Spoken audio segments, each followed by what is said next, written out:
Thank you very much, gentlemen. Well, call me shocked, because I was shocked at the end of that game. Holy moly. No, it's too late. It's too late. Well played, but you can't get away with that. Yeah, but I'm still pretty flabbergasted. So let's take it back to the beginning. Everything was still fine and dandy in the beginning. And again, SK Prime getting some picks that they are so comfortable on. So Jarvan banned out, taking that one off the table. We did see the Elise coming in for SK Prime.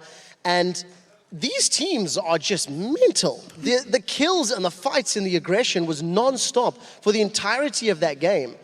It was even for a long period of time, but again, SK Prime slowly pulling themselves ahead, slowly coming out on top. I personally thought we were watching NIP choking on the stage again.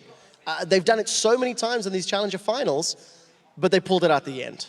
Yeah, I mean, the main thing for me was throughout the game, you were never really sure who was going to win, because SK Prime would win a team fight, then Pyjamas win a team fight, and then just trade back and forward. One would get an objective, one wouldn't get an objective. And then when SK Prime failed at the base and NIP cleared them, you're just like, but they've got no objectives they can gain. But you weren't expecting SK Prime to fail 2 more times attacking the same Nexus turrets. Yeah, let's rewind for a second and take a look at one of those fights that NIP won a bit further on. Let's get that up on the screen. A dragon fight coming for both teams. So 20 minutes on the clock, 0 towers to 2. Look at the gold. 900 difference between these two teams. EpicSkillshot got his hands on that top lane tanky Maokai, and he is doing a phenomenal job at 4-0 and 2. Let's roll this clip out, and you've already got 12 kills on the clock at 12 minutes.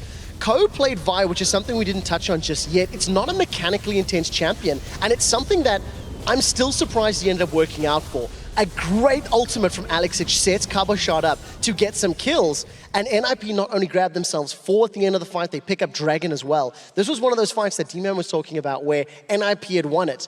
Earlier, SK Prime had won, and SK Prime are about to win 1 or 2 Baron trades as well to extend this game to about that 50-minute mark. Yeah, I mean, it's just a crazy fight. You got a question, of course, SK Prime coming in from the side. Ziz was off at the side, but not really effective there. But really, it was all about that ultimate, of course, coming from EpicSkillshot. Got Yasuo, managed to land the big hits when it counts. So you touch on it. Let's talk about Ziz, and in a second watch the replay, because he is a fantastic Ezreal player, and he didn't make a lot of mistakes, but then he made some crucial ones. So let's actually get that replay up on the screen. At the end, SK Prime had their fate in their own hands. Okay, so first and foremost, NIP had already traded back and forth. They had actually pushed all the way down to SKP's Nexus turrets, got some damage down, and they'd lost 2 of their members. So SK Prime are now chasing up to the Nexus. The reason we highlight Ziz so specifically is, I'm going to quote D-Man, he didn't hit the damn turret.